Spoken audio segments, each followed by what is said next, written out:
Good afternoon, everybody. Am I speaking loud enough? Okay, perfect.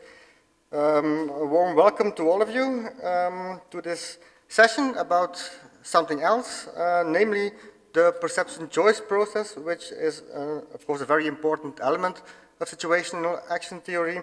We will have today 3 presentations on seeing and choosing crime, actually. It will be 3 presentations on randomized scenario studies. First one will be by myself. My name is Lieven Pauwels, Ghent University. Then we will have a presentation by my colleague Clemens Kroneberg, University of Cologne in Germany, followed by a presentation by my colleague Stefanie Eifler, University of Eichstätt-Ingolstadt. I suggest we will have a small discussion after each presentation, and maybe a much more in-depth discussion in the end when we have listened to all the presentations. So let us start. What I am going to talk about today is a replica study, which I was able to conduct about a year ago when some very motivated master students visited me at my office and said, I've studied computer sciences, and I would like to do something on testing criminological theories by using what I've learned in my previous education. So I thought, well, that's interesting. And my suggestion was, why not try to write a randomized scenario study, but an online version. These randomized scenario studies are actually rarely conducted online, so I thought this is the chance. I mean, let's give it a try. And so today I will share my experiences on the testing of the perception choice process. So why would we actually pay separate attention to studying a perception choice process? It is quite obvious that if you follow the reasoning that if acts of crime, and this study is about violence, so I will talk about violence, if acts of violence apparently would be the result of the person-environment interactions which situational action theory deals with, then the question that immediately follows is choosing a violent response in a scenario study also a result of person-environment interactions? And this hypothesis is less tested in comparison to, let me be clear on that, in comparison to other aspects of situational action theory, but of course things are changing. I'm not going to talk into detail about the key hypotheses of situational action theory, but I will just mention a few things that you need to know. Action is about the commitment of an act of crime after either processes of deliberation and habituation. That's something we need to take into account. We assume a reasonable, but probably myopic actor, so not the actor which is the rational choice actor. That's an image that just does not fit research on human nature. So humans are rule-guided actors. That's the basic point we make. The thing I'm going to test, or partially test, is the basic idea that certain aspects of the environment affect people but only people who are high on propensity to offend. So what I'm going to do is present students with questionnaires and scenarios, and the scenarios will vary. The scenarios will vary with regard to deterrence, but not perceived deterrence, but the actual presence of monitoring agents versus the absence of monitoring agents, and the presence or absence of provocation in the setting. So the basic idea is that only people who have high levels of propensity would be affected by the environmental cues, namely deterrence and provocation. So we'll see. The study I've done is what's called factorial design. and it has been conducted before by my colleagues, but also in studies on moral judgment in general and sociology.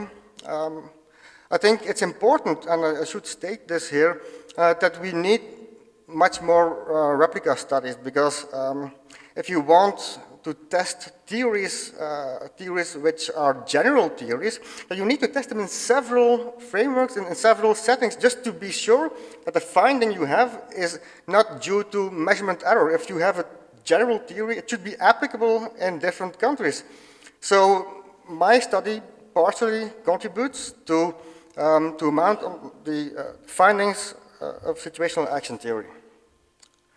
Vignette studies, for those who are not familiar with vignette studies, vignettes are fictitious descriptions of situations or objects, and we call them vignettes. And vignette studies differ in dimensions, which are the characteristics that we measure using these vignettes. Vignettes may have different levels, and all possible combinations is what we call the vignette universe. So I'm using a quite easy version, a quite simple version of the vignette study. The number of vignettes may increase exponentially with the number of dimensions and levels, but you can really create very difficult vignette studies, but I don't think we should go into detail into that, but it makes the testing more difficult. If you want to know much more about vignette studies, there is excellent methodological work by Zawa and colleagues. I'm going to integrate 2 randomized vignettes. I used only 2 vignettes, and I integrated them in an online questionnaire. And each vignette was created as one single question. So my respondents, students, both students in well, high school and university students, so age ranges from 13 years until 19 years old, will get those both scenarios. It's an online survey that was online during almost 3 months. We sent an email to school principals in Flanders and universities, and also university colleges, first bachelor year, and we tried to get them to spread the online version of the vignette. There was an incentive. You can discuss about the possibilities or the dangers of using incentives, but nowadays people are flooded with questions, do you want to participate on a survey? So we just allowed people to win an iPad. And finally we had 1,021 students who filled out the online survey. So for just a small test, I think it's quite okay, just to see what's happening. The major issue here is the online version of the scenario. Is this going to work? We did some literature research, and we found an interesting paper by Matsumoto and Nishimura on how to use random distribution of scenarios using randomizer algorithms. So we used one of these pseudo-random algorithm generators, the Mersenne twister, for those who are familiar with this. And we created it online, we tested it, we ran it 1,000 times to see whether indeed the scenarios were randomly distributed. And indeed, each and every time, if you look at the results, we have 25% per scenario, so that's random. These are the scenarios which we used, and the scenarios were used in the studies by P.O. Wikström, and also a study by Wikström and Haar from 2010. We have 2 vignettes. One is a vignette describing a situation, a girl who's waiting for the bus stop, listening to an iPad. What happens? There may be some provocation, being pushed by somebody else and ignored, or being pushed twice and the iPad of the girl got broken. There's also a difference in monitoring. In one situation, you have police officers who are monitoring, who are present, walking on the street, and in the other situation, there are none of them present, so there is no monitoring. The outcome is, will the person choose the violent response? So the outcome is moral judgment. how likely, if you were Louise, and by the way, for the males, it was a male name that was also randomized. If you were Louise, how likely do you think it is that you would hit or push the girl that pushed you? This is from very unlikely to very likely, a 4-point scale. The other vignette is about classroom violence, where a person gets falsely accused, and in the other situation, he is falsely accused and also pushed. Two situations, one situation where there is the presence of teachers, and the other situation where there are no teachers around. So the question is, will these factors interact in a decision whether the person would hit Steve or not? So again, scenario, universe, provocation, and monitoring. Of course, the questionnaire contained also measures on propensity and other constructs. I come to that. The analytical strategy we used was actually to replicate the findings and the methods used in the previous studies. We dichotomized the outcome, choosing the violent alternative versus all the other outcome categories. I used single-level logistic models for simplicity. You can use multi-level models when you have many scenarios per respondent, but we only had 2, so that didn't really make sense. I studied them both separately, and I studied the interactions between contexts of action, because this is the action context, not the context of development. That's another part of the theory, and personal characteristics. Now, what scales did I use? If in a good replica study, you use the same scales, of course. So I used the PETS plus morality scale and capacity to exercise self-control, which is a short version of the Grasmick and Bursick scale. And scenario setting characteristics are, as I told you, the absence or presence of provocation and monitoring agents. The monitoring agents differ, of course, by scenario.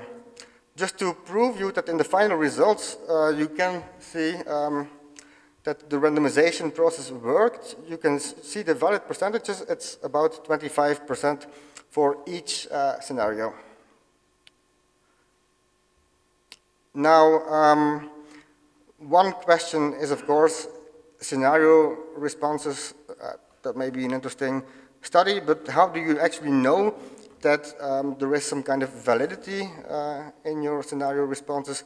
It's very difficult to say. It's not necessary, it's not even required that there would be a correlation between previous offending and choosing the violent response, but we had some additional questions on how many times people reported several kinds of offenses. And if you look at the questions which refer to violence, you see incidence rate ratios, which are presented here, that are extremely high for the questions regarding hitting someone on the street and hitting someone so that the person was wounded. This is also invariant by gender, by the way. So you see there is a strong correlation which suggests at least some internal validity. Now let's take a look at the basic result for the two scenarios. First of all, while this is of course not a random sample, I'm still proud to show you the propensity measure and the distribution of it, which is quite normal, statistically speaking, which is actually quite similar to the propensity histograms that I found in other studies. So just to show you that we have enough variation, which is crucial, of course. My sample was consisting mostly of people between 16 and 80 years, that's 42%. And well, the number of people choosing the violent response is quite low. It's 7% for the classroom violence and 13% for the bus stop violence. There is a skewed distribution. There's much more females who answered the questionnaire than males, 64% and 35%. That's just background information. I'm not trying to generalize. Let's take a look at the perception choice process more in detail, and from now on you can just relax and look at pictures. I'm showing you scenario criminogeneity, which is actually ranked from low scenario criminogeneity at the right, and moving on to high scenario criminogeneity at the left. And if you look at the propensity measure, we have low, medium, and high levels of propensity, which you can see at the right. Now, if you look at the dependent variable here, the dependent variable is school class violence. You see that only in the situations where there is scenario criminogeneity and propensity that people respond to the violent scenario. And that is for the school class violence, and it's even more clear using the other scenario, the violence at the bus stop scenario. Both scales are standardized at 1, so you can compare the results. You see similar results. Low propensity people hardly respond to a violent scenario, or respond positively or violently, if you want, if they are not provoked and in absence of monitoring. The lines look like this. I'm going to skip the coefficients, but if you have questions about it, then we can discuss them.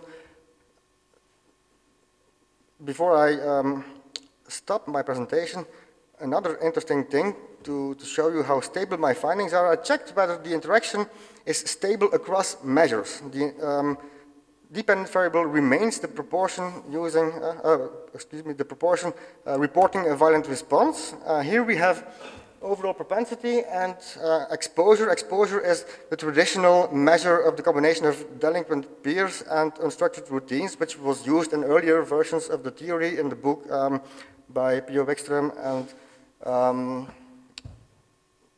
Butterworth, David Butterworth in 2006, same measure. And you see also there, even, I didn't expect this, but you see the perception choice process also seems to be well, interacting in the same way as when you use the frequency of offending. So that's one thing, and if you change the propensity variable and use the perceived temptation variable, because only people who are high on propensity would react to temptation, so the perceived temptation, if you use this variable, you also see for both scenarios the same results. So the conclusion of this study, this exploratory study, is that in my study, you find clear evidence for the existence of this interaction between situational exposure and propensity, which actually are quite exactly the same results as the results that were reported in Breaking Rules and the other study by Haar and Wikström. So I think that is worth some reflections. The major hypotheses regarding situational action theory are to some extent corroborated in my randomized scenario study. The results are quite stable. There are, of course, some issues for further research, and maybe that's something we can discuss later on. For example, we have measured whether people choose to respond to violence, but how to disentangle perception and choice is some issue that deserves much more attention. I also discussed this with colleagues. I think future research has the extremely important challenge of trying to delve into well, the disentangling of deliberation and habituation also, and perceiving and choosing on the other hand. So this is very interesting because these findings suggest that people react different to different contexts, but can we really disentangle all the aspects also in line with the theory? So there is much work to do, but I hope that this will stimulate future research, of course. With this data set, I have some other plans, disentangling the effects of moral emotions versus moral beliefs, because moral emotions are also quite important. They are a part of the overall morality concept, but with regard to the perception choice process, it may be that moral emotions, and especially guilt, which is not studied that much, may be more important. and also looking at the effect of the context of development and the perception choice process. If there would be an effect, it would be an indirect effect. That's what I'm trying to find out at the moment. So this is it for my study. If there are any questions, you can, well, basic questions, we can have them now, and otherwise we can have the discussion later on. So if there are any technical issues or other questions, you can just fire them away.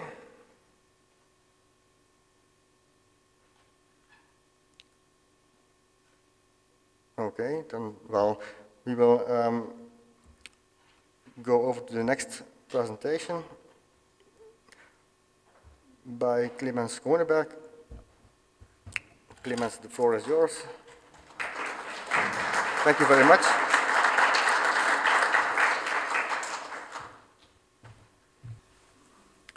Yeah, I'm Clemens Kroneberg. It's a pleasure to be here. What I'm going to talk about is joint work with Harald Beyer, also from the University of Cologne. And we are aiming at opening up the black box of offender decision-making, which of course is a long-time multi-person endeavor, and we really only try to contribute here a little bit. The background of this research is what I think one can diagnose as a rising interest in offender decision-making in the last decade. Dan Nagin has summarized in 2007 that decision-making played only a secondary role in criminological theory, although it's really fundamental to our understanding of the phenomenon of crime. And this rising interest, I think, implies that people become more and more interested in psychological mechanisms. So a richer, more differentiated look at how, for example, cognitive mechanisms lead to crime or not to offending. This means that this strand of research goes beyond simple rational choice and deterrence models.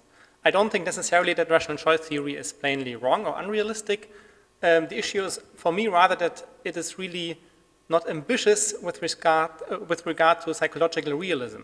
Right? As McCarthy explicitly stated, rational choice approach is not a theory of cognition. Yeah? So it doesn't even want to give a descriptively accurate picture of what's going on in people's heads. But I think the problem with this very abstract modeling is that you miss out of many interesting differences when it comes to crime causation. And that's why it simply pays off to take a deeper look and to enter a dialogue with psychology too. Here are some motivating stylized observations. So of course, in many respects, offenders do behave relatively rational, meaning here in this context that they pay attention to the future consequences of their actions, that they might weigh costs and benefits and so on. But at the same time, in many other instances, law-abiding citizens seem not even to consider the option to break the law, as has been emphasized, for example, by Pierre Wikström. So many of us, when it's raining outside, fortunately not today, and you are in the restaurant, you're not considered to take the umbrella with you that someone else put there, right? Even though the probability that someone would find out is very low. Yeah? On the other hand, on the other spectrum, you also have instances of offending in which people seem not to consider costs and benefits. For example, we have of media coverage of these terrible subway incidences where you have situational violence, where people really react extreme although they had been provoked only relatively mildly.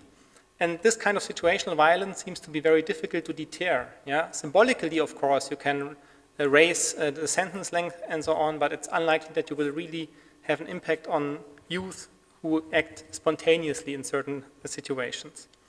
So one could summarize that there is varying degrees of rationality in offending, and also that there are differences in the set of alternatives that actors perceive of. Pogarski and Paternoster and Pogarski have tried to come to terms with these phenomena, coining expressions such as differences in deterrability. So people are differentially deterrable. Or the notion of thoughtfully reflective decision-making, which is thought of as a trait of actors, and people differ in their ability to engage, or their tendency, their motivation to engage in thoughtfully reflecting decision-making. Yeah. So this is an interesting psychological source of variation when it comes to decision-making that I might be interested to look at. There have also been more elaborated dual process theories of actions.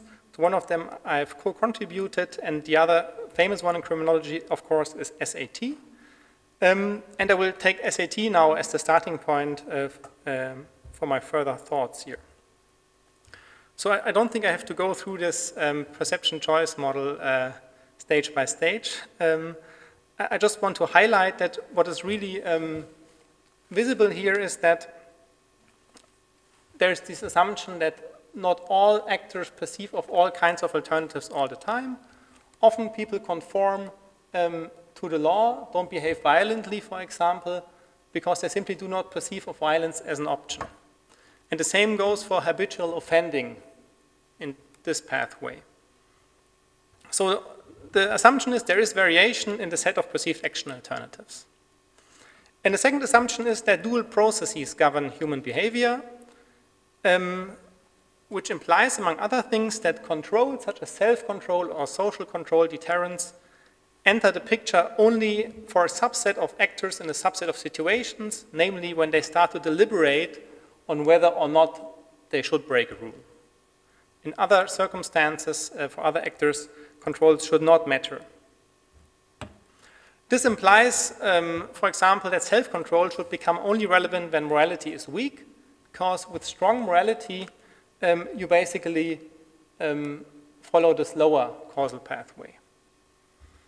And such hypotheses are tested using interaction effects, and Lieven has also followed this strategy, and this is an important strategy that continues to be highly relevant to derive interaction hypotheses and test them statistically. But what we would like to do is we ask ourselves, how can we provide more direct evidence on perception of action alternatives and more direct evidence on spontaneous versus deliberative decision-making when it comes to offending. So this is basically the methodological challenge we would like to address. Of course, we also contribute to this literature on action-generating mechanisms in criminology, and our substantive field of application will be youth violence, but really the emphasis of this talk today is on methodology. We try to come up with our own primary data collection with new ways of how to capture these action-generating mechanisms in survey research. A different strategy, of course, to get more direct evidence is to use lab experiments, to cooperate with brain researchers and so on. And these lines are also being pursued, and they are really fascinating. So we think about our approach simply as complementing them, because many of us do work with survey data and will continue to do so in the years to come. So let me tell you a little bit on our study. This is a relatively large-scale panel study that we started in 2013. It's called Friendship and Violence in Adolescence. And we finished 3 waves as of today, and in this fall and winter we will have the 4th and final wave. It's a school-based panel study in 5 cities of the German Ruhr area. And when we started, the children were 13 years old on average, and I will report only results with the first wave here. You see that the participation rate at the school level was relatively high, and the same goes for the participants. So we are also building a data infrastructure that will allow us to test relatively differentiated hypotheses where you need really a lot of statistical power to test them. You could, of course, ask, why shall we care about this particular region in Germany? So first of all, it's also in Europe an important area. It's the 3rd biggest metropolitan area after Paris and London, actually. So even if you haven't come across the name, it's really a large agglomeration of cities there. So it's important in and of itself. Secondly, we are also interested specifically in inter-ethnic differences, although I'm not going to talk about this today. And this is an ethnically highly diverse area. So this allows us to look at really sizable minority groups. And basically, it's also important that we have so many people from so many different backgrounds in such an area, because we did everything ourselves. So this was really a do-it-yourself data collection project, which was quite demanding, actually. There's a less serious, interesting aspect about our study area, namely that in one school there are 4 world champions, and they were also all part of the team that started this European Championship on Saturday. So this is one school that is really successful also in building soccer players, it seems. Okay, so as I said, there was no survey institute involved. And what is important to understand the results that I will talk about is that this is not a paper-pencil study, but we brought 70 netbooks to these schools. And they did the interview with audio CASI, so they got read aloud with headphones the questionnaire also. And we also have data on complete networks, although I won't use them here. Okay, the first question is, do individuals really define their perceived action alternatives? Yeah, so we can try to capture this indirectly by looking at interaction effects and so on, but we thought one could also tailor a scenario to this analytical aim, really to measure the scope of action repertoires that individuals have. This is the scenario. Imagine you have a long break between classes right now and you're standing in line at a small convenience store and would like to buy something to drink. There are many students crowding around inside the store. After a long wait, you're finally holding the drink in your hand. You are then suddenly pushed from behind so that your entire drink spills onto your sweater and your pants. You turn around and recognize a boy from your grade. Imagine if this really happened to you. Without taking too much time to think, what would you spontaneously do? Please write that here in the empty box. So this was, of course, a lot of coding, but in this way we got really the spontaneous reaction. And then we continued. In these types of situations, one can react in various ways. When you think about the situation described, how else might you respond? Select every response that you would possibly do. I could imagine doing the following things. And then you see a long list, and we hoped to be relatively exhaustive of what we could potentially do when provoked in this manner. And this, in a way, gives us information about the perceived action alternatives of students. And of course, to deal with this statistically, it's also wise to classify them afterwards. You see here in green, non-violent ways of responding to this provocation. Act as if nothing happened, ask why he, she pushed me, tell him, her to pay more attention, and so on. The red ones are the violent responses to push, to punch, or kick. And then in black, there are responses that fall somewhat between these two categories, right? To swear at and insult him, her could be verbal violence, and of course could constitute another provocation that then yields more violence and so on. Or remember to get him, her back later, also in a way postponing a maybe violent reaction. Yeah, so there, of course, the question is how do you classify them? But so the first thing is really simply looking at variation in the responses that respondents ticked here. And here you see the descriptive results. We classify the type of repertoire as being purely non-violent, purely violent, or mixed. So mixed meaning that it includes red as well as green ways of responding. And here in this upper part of the table, we include these black responses as non-violent, whereas here we count them as violent, yeah, because it's ambivalent how you classify them. No matter how you do it, I think this table shows quite nicely that for many adolescents of this age, violence is really not a perceived action alternative. So the purely non-violent are either 2/3 or 41%. Yeah, so even if you have a conservative classification here, you can say that SAT and similar theories are supported in their assumption that for a sizable subgroup of adolescents, really violence is not an option here. So the second question one could, or we ask ourselves is, of course, we're not psychologists in the end, but so I'm personally a sociologist who is interested in criminology. So for me, it's also interesting to see how these action alternatives vary across social contexts. Yeah?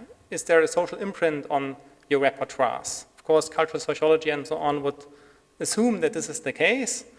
And there's also a line of literature that we build on here, namely the literature on the impact of cultural heterogeneity that basically took off from Dave Harding's work. So just without getting sidetracked, to give you an idea what this is about, the literature maintains that when you live in a neighborhood or a school in which people have very different opinions and attitudes, for example, towards violence, this means that there's more code switching involved, that you received mixed messages, that you are not as sure how to behave when facing a provocation, for example. And all this should work in the direction to make deliberation more likely. Yeah? When you are in an environment where all people share the same attitudes, then you are much more likely to spontaneously act in a certain way, because your personal moral rules and that of the setting perfectly coincide, for example. But if there is great dispersion, if people disagree, if there's great disagreement, then it's more likely that people don't know how to behave. And Harding, in one piece, explicitly concluded that it would be ideal to measure individuals' cultural repertoires in order to provide a full test of this effect. Yeah, and this is basically what we try to do here. So we have to measure cultural heterogeneity with respect to some attitude. And the attitude we look at here is the perceived wrongness of violence, to hit another student, to tease another teenager so strongly that he or she starts to cry, etc. And we look now not only at the median morality in a school, but also at the dispersion. This is a dispersion measure. How much do students of a school disagree when it comes to the moral wrongness of these acts? Yeah, so it's a measure of disagreement. And here you see now results from a multinomial logic model of these repertoires that I showed you before. And you see average marginal effect. So you can interpret these numbers as probabilities.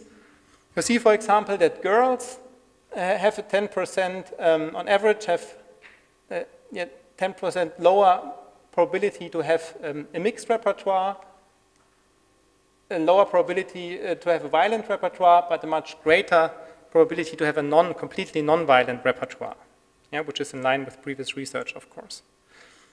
You also see systematic covariation with violent peers and so on, monitoring and impulsivity. But what is most interesting here is now that cultural heterogeneity makes a mixed repertoire more likely. So if you go to a school in which there's disagreement on the moral status of violence, it's more likely that you also think of different possible action alternatives. Whereas it's less likely that you really have a completely non-violent repertoire. Of course, if the median morality in the school is higher, then it becomes more likely that you have a completely non-violent repertoire, and so on. So at least this also gives maybe some predictive validity to this idea that we capture something that is really realistic here. So the third and final question now. We are also interested in deliberative versus spontaneous kinds of decision making. And this is also difficult to capture. And what we could do, as we use these netbooks for our study, we could look into response latencies. So do we really observe quicker decisions in settings that theoretically we think should be conducive to spontaneous actions? Yeah? So this scenario that I was reading to you continues, where the provocation gets even worse. The boy laughs at you. Before you can say or do something, he tries to push past you and walk away. And then we ask whether you would hit or kick the boy, or whether you would complain to a teacher about the boy. And then we measure, using the netbooks, the response latency of all the questions I read to you so far. And these are basically the response latencies. It takes these youth on average maybe 29 seconds to answer these questions, but there's a considerable variation, as you can see. And here is a linear model of these response latencies. And so the question is, how long does it take you to respond. And when you decide quicker, the idea is that you are also deciding more spontaneously. And here you see that, for example, girls contemplate longer on how to react. If you engaged in violence previously, you are faster to decide how you will react. If you have a purely non-violent repertoire, you're also more likely to react fastly.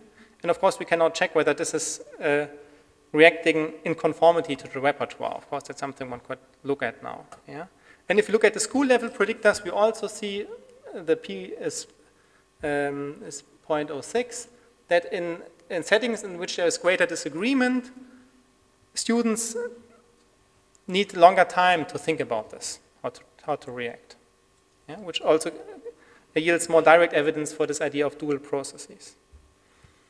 Okay, so I think, although this is preliminary work, that these methodological strategies have been relatively successful, and that we can really say that there is suggestive evidence for dual processes underlying this impact also of cultural heterogeneity. To put it very simply, there is less taken for granted, less spontaneous rule following in schools in which there is disagreement on the moral status of violence. The nice thing is, I think that last year we repeated that scenario. The same one 2 years later, when they were now not only 13 but 15. And we are at the moment close to finishing the coding, so we can descriptively see how repertoires develop over time. And we can also see whether these trajectories of perceived action alternatives depend on the school context, on the criminogenic nature of the setting, so to speak, or on the peer dynamics. And we also have a nice grip on these school peer dynamics, I think, because we have complete grade level networks in all 4 waves. Yeah? So we know who is best friend with whom, who likes or dislikes whom. We have violent offending, yeah? And we also have this cultural measure of who you better don't mess with. So this is it from my side. Thanks.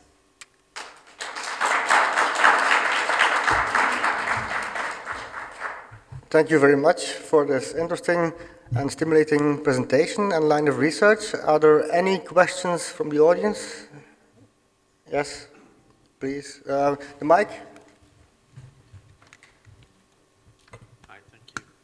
Yeah, well, first comment is really interesting on the sort of cultural heterogeneity and so on.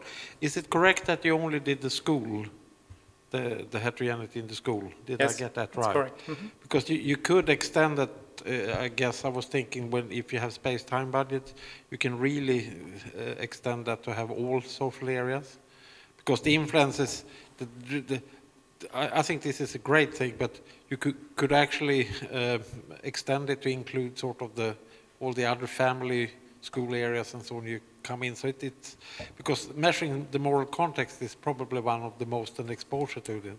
So I think this is a great way of doing it, but I also see that there are some opportunities linking it with things like space-time budget to extend it. So it's more like a comment, but yeah, no, it's great. Thanks. Yeah, so I fully agree that we don't have space-time budget data yet. We will have information about the neighborhood they live in. Maybe we can aggregate some information there, but that's not the main focus of our study. Yeah. So our idea would be that due to being exposed to the school setting for so many hours during the day, this is definitely an exposure, whereas you could live in a neighborhood but only stay there overnight. It's not the same with the school.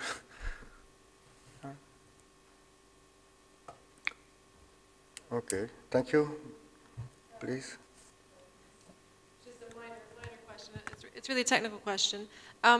You reported the response times, and they seemed very long. So I was just curious if you could maybe explain what that included, the response time. Was that reading the question as well as responding? Yes.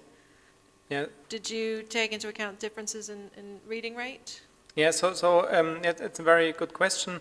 The problem with these, or no problem, but challenge with working with response latencies is that people indeed differ a lot in how fast they read and so on. So what is really crucial is that we control here, it says here as a note for the baseline response latency. So what you usually do and the usual practice that we also followed you take 4 unrelated response times from 4 completely different questions, yeah, about whether you're a girl or boy or whatever, yeah, and then you aggregate this to have a measure on individual baseline, which is really crucial here. Okay, thanks. Maybe I should add, one should also get rid of outliers. It doesn't matter whether we include them or not, but there are always 3, 4 pupils who really look outside the window and, yeah. Any further questions, comments? Thank you. Okay, thank you very much.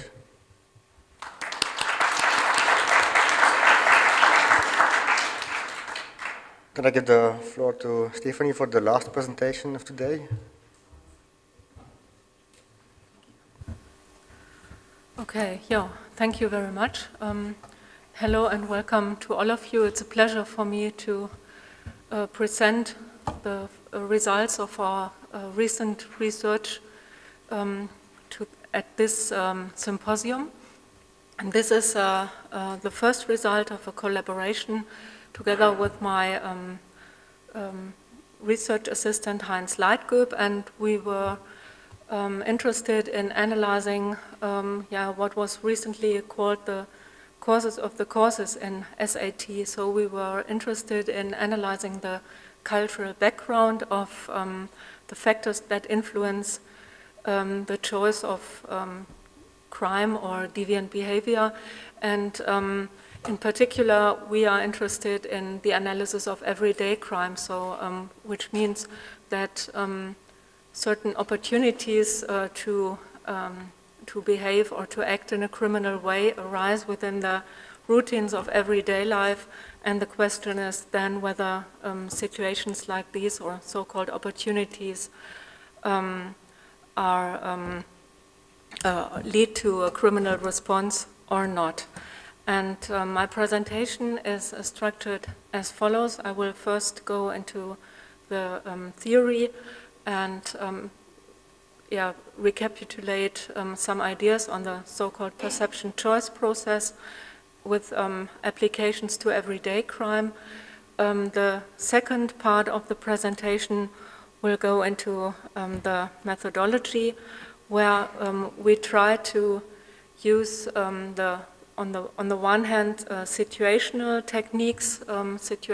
techniques in survey research, namely the Factorial Survey approach, and to combine these techniques with special techniques of data analysis that allow a two-step modeling of decisions for criminal action for everyday crime. So this is what is really new about this work, that we try to combine a situational technique in survey research with a special technique of data analysis.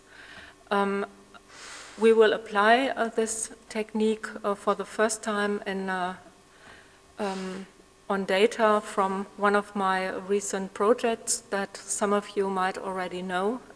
These are the data on opportunities for theft by finding, and we are now in this study particularly interested in the effects of neighborhood features and collective efficacy and morality on everyday crime, and we try to separate the effects of neighborhood features and collective efficacy on the one hand and morality on the other hand. And in the end, in the final section of this presentation, I will try a first evaluation of the results and also of the selection model that we introduced here. So I will not go into the details of SAT because I think that you are all familiar with the theory, but what is important here is that we think of the perception choice process that leads to choosing everyday crime in the face of an opportunity, that this occurs or that this happens against the background of certain settings. So there's a certain social setting which provides a cultural background for the perception of opportunities, and the perception of opportunities leads to a certain level of temptation that is experienced by the actors, who then have to come to a so-called moral choice and form an intention to act in a criminal way or not. So either to keep something that they found or not to keep it. And that would be our dependent variable. That would be the intention or the action that we want to explain.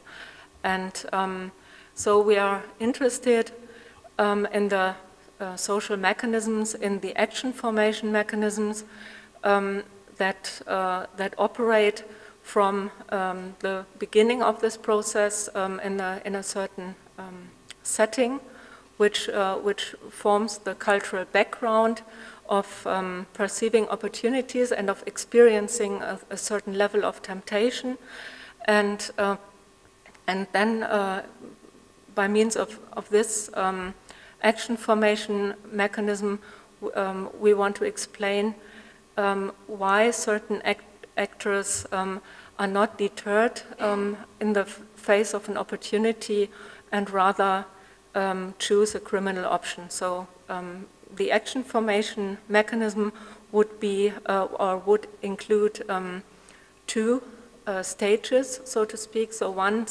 stage would be the choice, what I call the choice component here. This would be the selection of a criminal action in the face of an opportunity, and the other component would be what I call the perception component. That would be the idea that a certain opportunity is perceived against a certain background, a cultural background, and which means that opportunities are perceived as more or less favorable against certain backgrounds, and they are framed as more or less tempting by the actors who experience these opportunities.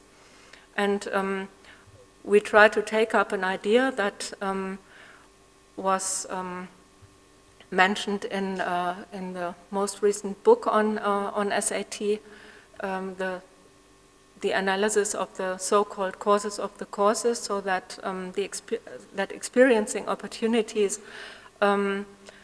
happens to take place against a certain structural and cultural background, and the features of this structural or cultural background is what we think of as the causes of the causes in SAT. And we try to link the perception component on the one hand to the choice component, so the selection of a criminal action alternative when or in case a certain opportunity is perceived as tempting.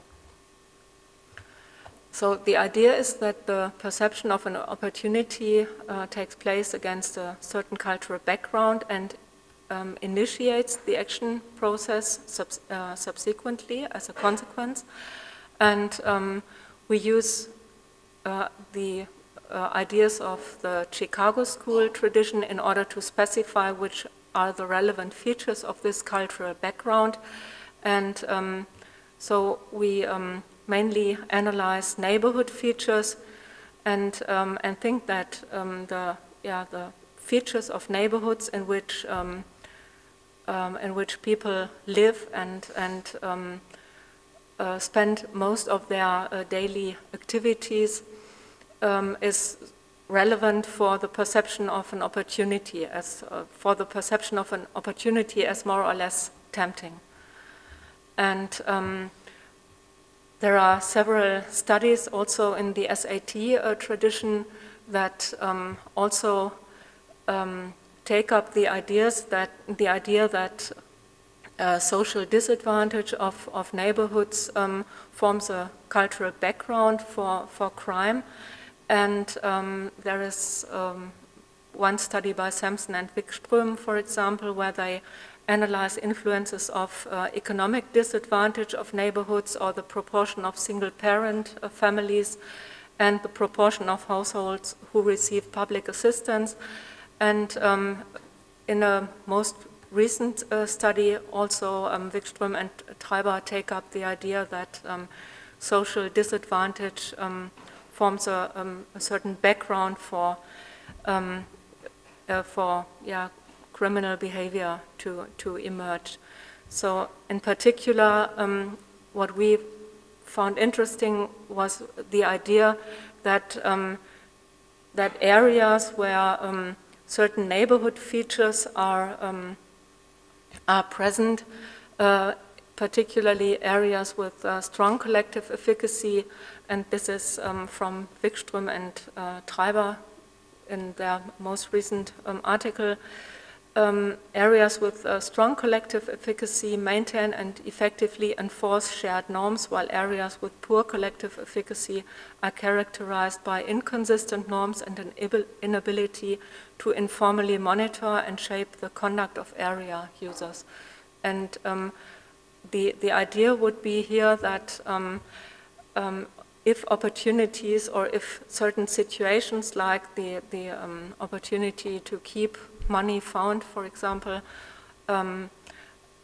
if they happen to take place in one or another area, or if they happen to people who are who spend most of their daily lives in one or another area, that this will influence their perception of these opportunities. So the thesis would be that if people live in areas that are highly disadvantaged, then they will tend to perceive an opportunity as more tempting than people who spend their daily lives in in an area with strong collective efficacy, in a more privileged area, so to speak. So we would situate the perception aspect of the perception choice process when it comes from against the background of a certain setting to the perception of an opportunity and to experiencing more or less temptation. And if or in case that a certain level of temptation is evoked in people, then the features of deterrence and morality will be decisive for the intention or the concrete action, so, or the moral choice. So first, we want to analyze whether the perception of an opportunity is affected by the level of neighborhood disadvantage and by the level of collective efficacy. And second, whether the choice of everyday crime is shaped by the respective level of morality. And we try to separate these, the effects of background features and of individual features. So we try to separate the aspects of the perception choice process by using a two-step selection model. Those of you who remember our previous studies might remember that we used two-part models in previous studies, but now we try to analyze the perception choice process on the basis of a selection model, which was formulated by Heckman in the 1970s. And this is composed of two equations. One equation is a regression equation, which explains the dependent variable y would be everyday crime, so the intention to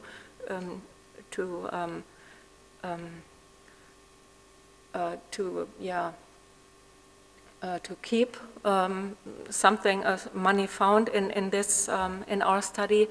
So to choose the criminal option, I wanted to say, sorry, and the second part would be the selection equation, and the selection equation would explain why a certain dependent variable is observed. So in our or in the context of our research question, this would mean that the dependent variable is only observed in case the actors experience a certain level of temptation. So if they perceive an opportunity as an opportunity, and if they experience a certain level of temptation, then we observe the moral choice or the intention to behave in one or another way, so to choose a criminal option. And so if there's if no temptation arises, if if people do not experience an opportunity as a to behave or to act in a criminal way, then we wouldn't observe the dependent variable y, and in this case, the selection equation would be 0, so would be wouldn't fulfill this condition. And it is what is important to mention as well is the residuals. So the residuals in both stages of the selection process can be correlated or might be correlated, and this correlation is called ρ, which is given in the bottom of this slide. And so I'll now turn to the project and to the empirical application of this selection model. So the data are from a research project which was conducted in the city of Leipzig, which is a city in the eastern part of Germany, and it was conducted as a mail survey of inhabitants of this city, and they were chosen from the register, and the city of Leipzig is split up in 63 districts, which you can see here, and we had a sufficient number of subjects who lived in one of the 63 districts.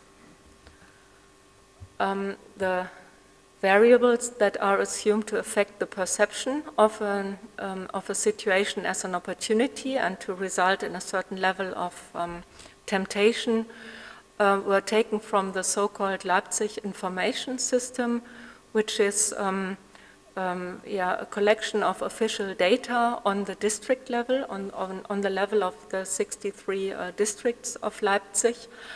And we particularly included the percentage of households receiving social aid.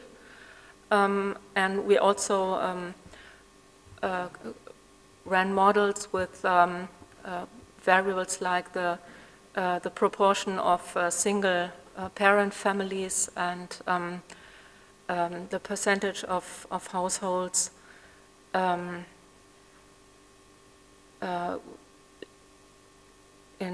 I'm not sure. Well, I will come back to this point later. So the first model we ran, or I will present here, included the percentage of households receiving social aid, and we also had a self-reported social cohesion measure, which served as a proxy variable for the level of collective efficacy. So we had no measure of collective efficacy on the level of the districts, but only this self-report measure of social cohesion, which was aggregated on the district level and included 5 items that were translations of the items that were used by authors in this field, by Robert Sampson or Wikström already. So 5 items that asked how people come along with their neighbors and whether they trust each other, and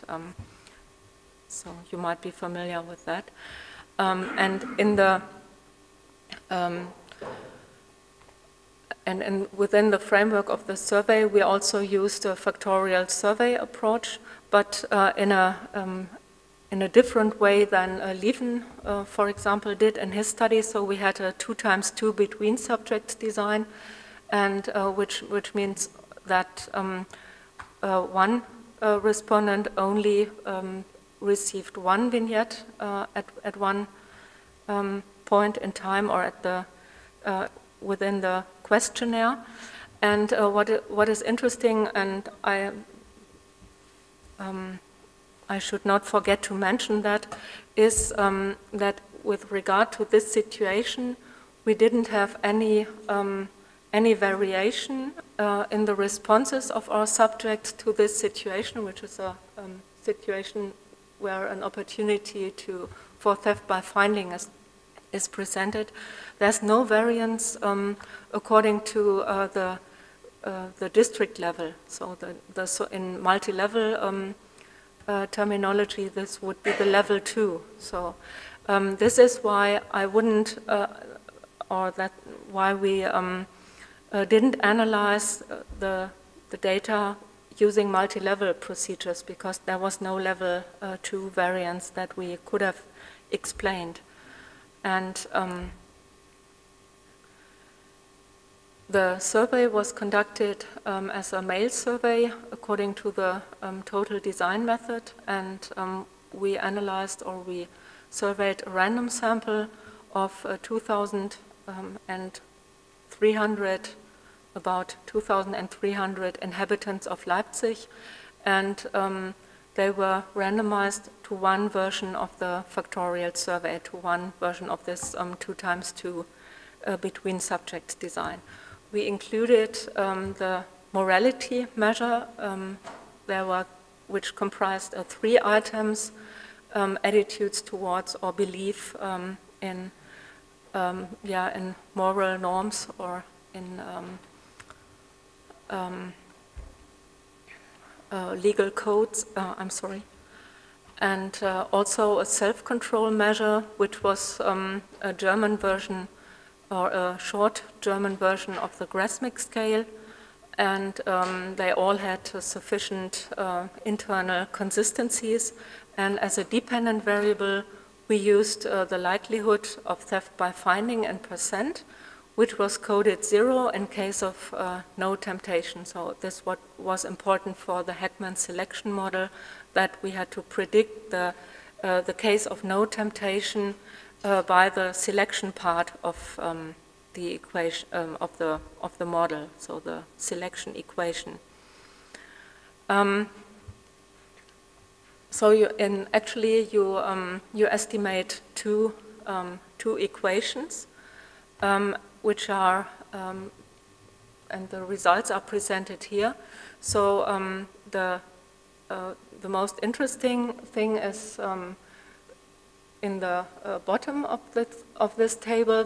This is the selection equation, or the result of the selection equation, where we see that there's an influence of the percentage of households who receive social aid, and of the level of social cohesion, which is an aggregate measure of social cohesion in the neighborhood.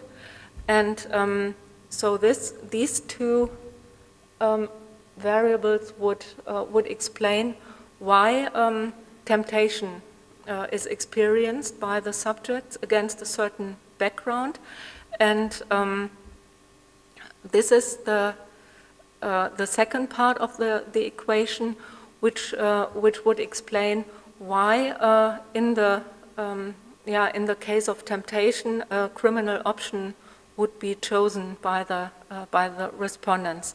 And what we see here is that we find an effect of morality in the direction that we would expect in SAT. So, and this works particularly for the situation where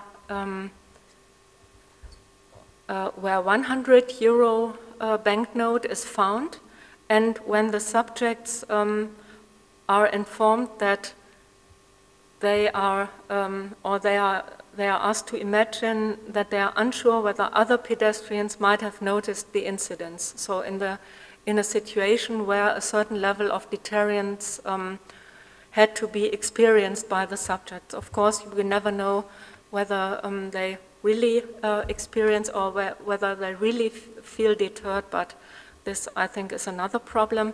So the perception of a certain level of temptation would be explained by the background factors here, and the moral choice, so the intention to keep money found was influenced by the level of morality. This would be the first result of this two-step selection model. If I come to the conclusions now with regard to the evaluation of the results, I think that it might be a problem that we had a vignette that described an opportunity that was situated in the city center and not in the specific area that our respondents live. So the results might have been different if we used a vignette that described an opportunity that was situated in different urban districts of Leipzig. But this is a question that we want to address in one of our upcoming research projects. And collective efficacy was measured by means of the social cohesion scale, so other features of neighborhood disadvantage might have been relevant too, for example, the percentage of single-parent households, or, and I'm sorry that we didn't have data on that, the level of crime, of officially recorded crime in different urban districts. And in addition, we included deterrence as a feature of the situation itself. So, and we didn't ask the subjects whether they perceive the deterrent features of the situations, but rather told the subjects that they are not sure whether somebody might have seen the situation. So these might be restrictions of the results. And if I come to the evaluation of the two-step selection model, then there's one feature that I have not mentioned so far. So if I go back to the first table, we have a negative correlation between the residuals in the selection equation and in the regression equation. And this means that there are unobserved variables that are relevant for the selection process and also for the choice process, so for the perception and for the choice as well, that are not specified within this model. And the residuals of these unobserved variables are correlated negatively. So there might be some social processes that lead into different directions, and we are still analyzing these processes, and we are still thinking of a plausible interpretation of these processes that obviously lead into different directions on the perception level, or on the stage of perception on the one hand, and the choice on the other hand. So I think this is an interesting open question of our research. And what I also think is that we should consider further cultural and structural features in the selection process, in the part of the process that is relevant for the perception of an opportunity as more or less tempting, or as more or less provoking. And the selection process should also include situations of perception in the case that no temptation is experienced. So in this model, we code all respondents 0 who don't perceive a certain situation as an opportunity. And all others are coded 1 or more, depending on the probability or the likelihood of a criminal choice. But it might also be possible that there are people who experience a certain level of temptation, but have 0 probability or a 0 likelihood of choosing the opportunity or choosing the criminal option. And it is by now not possible to address this in a as I think, sufficient way by means of this Heckman selection model. And so we are still working on a solution of this problem to attune, so to speak, the theoretical requirements and the features of the statistical model in a more satisfying way. Okay, thank you for your attention.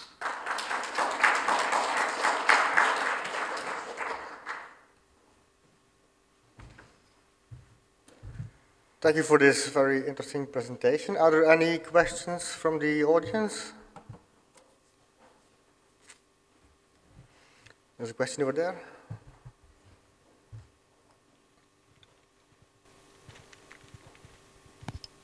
Thank you.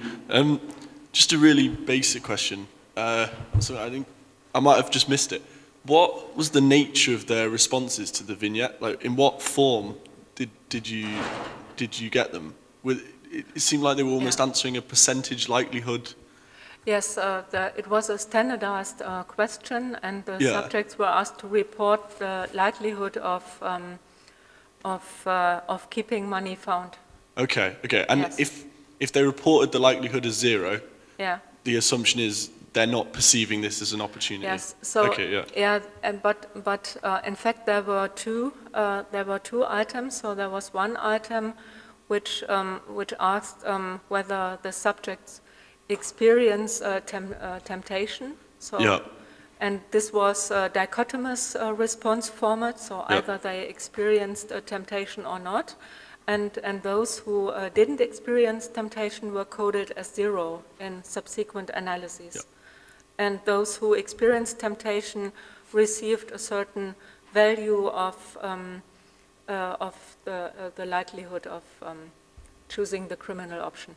Okay, and just to this was also what I addressed as a problem, that there might be respondents who experience a certain level of temptation, but say that they the likelihood of a criminal option, of choosing the criminal option, is 0. And were there people that responded that? And yes, and this is and it is not really possible to address this within the framework of the Heckman selection model. You can just put a 0, can't you, in the second stage? Yes, that's what we did, but it would be preferable, I think, to be able to separate these groups.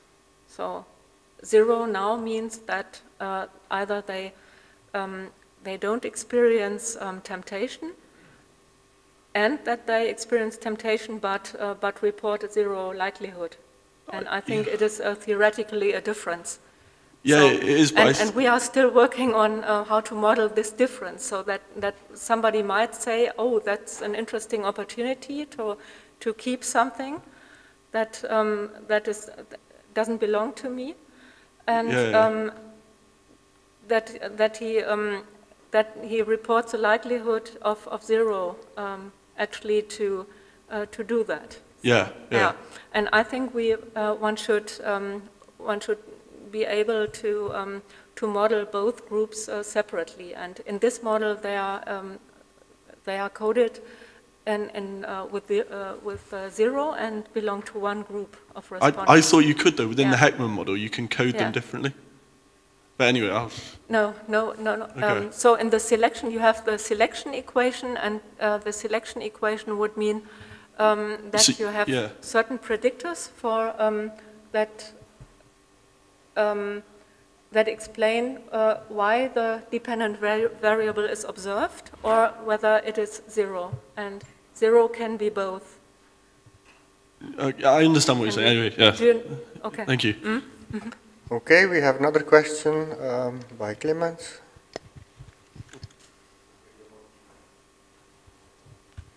Yeah, thank you. A very interesting approach. So my first question is, you have these two questions after the vignette, right? First, whether Yes. you experience a temptation, and then how likely it is that you engage in this offense. So it would be great simply to have some descriptive information on the cross type of those both of those variables in a way, because there must be also, or is there a sizable fraction of respondents who does not perceive of it as a temptation, but nevertheless reports positive probability to engage in the offense, which would run counter to SAT in a way. Do I understand it right? You mean respondents who don't perceive the situation as an opportunity, but who report a certain likelihood of? Yeah. No, it was a filter question. So it was a filter question. Yes, it was a filter question. But there were several subjects. It is not a considerable proportion or a considerable share of respondents, but there were some subjects who perceived the situation as an opportunity, but then reported that they have a 0 likelihood, and they were coded 0 within, or they have to be coded 0 in this model. Yeah, but this is also possible. I mean, if I have back problems and cannot take it, whatever. Yeah. But so my second question is the Heckman selection model. It is known that this is basically only identified by distributional assumptions unless you have a certain instrument in the selection part. Yes. So you have a variable where you can be more or less sure that it affects selection, but not the other regression equation. No, right? you can model both parts with the same predictors, and you can analyze whether the predictors either become relevant for the selection part or for the regression part. And that's what we did in order to separate both effects. So you can have a certain idea, but that the usual example is that that wages of women are predicted in the labor market, and particularly differences in wages, gender differences in wages. And they, for example, they usually include predictors or the same predictors in the selection equation and the regression equation, and then try to figure out which predictors are relevant on what stage of the on the selection process. So I would think of the perception of an opportunity as the selection part, and then say there might be additional features that are relevant for the choice component. Yeah. Okay, any other further questions? Hey, Lievens, I was really interested in the replication that you did that was very clear replication of the scenario study we did with the Peterborough data. And the only thing I could really see that was different was that your sample wasn't representative because of the low response rate. And that made me think about what implications that might have. And obviously the results came out very clearly with the clear interaction, but I was interested to know what the comparative base rate of the propensity score was. So if there wasn't a representative sample, did you have young people with a higher or lower propensity than, for example, we found in a representative sample? And if so, it might be that if you cut off, say, those with a particular end of the propensity score, you might find even higher interactions or even stronger interactions in a sample that was representative. Do you see what I mean? I wouldn't really know. The frequency distribution was exactly the same as I found in the representative studies of students. But not the distribution, but the actual score. So what was the mean score? Was it? This was standardized, so I don't know by heart, of course, but I know what you're trying to say. I don't know if it's possible to check because we have different age groups. This is a combination of both students and well, high school kids. But the most important thing for me is knowing that it's not a representative survey, is the idea that if you look at the survey as a potential falsifier of a theory, then, I mean, it's interesting. I absolutely agree. The numbers were, you showed the interaction really clearly. I was wondering if some of the variation was missing, that could even be even stronger. There would be an argument to say it's even stronger. That is difficult to say. I can only say that the pattern is similar for boys and girls and young and old kids, but it's impossible to check, I guess. Any other further issues? Yes? Yeah, also, I also like this randomized vignette study a lot. My question is, and the same question applies, of course, to our work and Stefanie's work too, with regard to the external validity. You did a nice job in presenting these incidence rate ratios. At the same time, I'm sure that there is a positive, statistically significant and strong correlation. It's the same with our data, and with your, I'm sure it is too. But how strong exactly does it have to be so that we are convinced that they are externally valid, right? Because, I mean, if you think they measure more or less the same thing, then we would have really high standard, right? Like a Krombus alpha or whatever, that they measure practically the same. But this is certainly not what we get. We get a strong correlation. But, I mean, I'm not a methodologist, but what is your hunch? Well, as a methodologist, I think this is not an example of external validity, but just internal validity, the way people respond to the questionnaire. If there would be like some systematic bias, then we wouldn't find this kind of effect. But this doesn't say anything about the external validity. Now, it is not required that people would have been caught before. If you would compare official data with people making choices, it is not necessary, it's not assumed, but of course it would be interesting to see whether external data can be linked to the perception choice process. Then you would be able to say that people who have made this choice obviously many times before should be caught once, and there should be some kind of correlation or odds ratios. So this would be one way, but of course it's always very difficult to have external validity, but it would be a way to deal with this. That's at least how I perceive this. Yeah. So we conducted several studies on comparison of vignette-based studies with field experimental data, and what we found out was something very interesting in several studies now, that the effects of situational features on the outcome was comparable between field experimental data and the vignettes, but that the absolute frequencies of observed behavior in the field as opposed to self-reported behavior in the vignettes was sometimes not comparable. So there were some situations, some vignettes where the self-reported and the observed levels of behavior were comparable, and these were mainly behaviors that are less normative behaviors than the ones that we are interested here. For example, job decisions or decisions for a certain university or things like that. And but I think that it is not a problem with regard to the external validity as long as the situational features have comparable effects in vignettes and in field experimental data. So then what would be different would be the level, but not the effects. And I think that this reduces my concerns about external validity.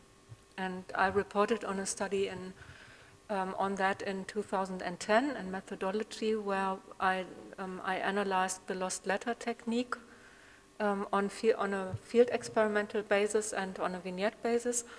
And in one of our most recent studies, which is in print at the moment, we analyzed the so-called horn honking experiment. It's an experiment, a very classical experiment on aggressive behavior in traffic. So when somebody is waiting at a traffic light and doesn't move when the traffic light turns green, and we analyzed this situation on the basis of vignettes and on the basis of field experimental data, and we received comparable results as in the 2010 study. So, yeah. Okay. Any other final questions? Then let's call it a wrap. And thank you everybody for your attention.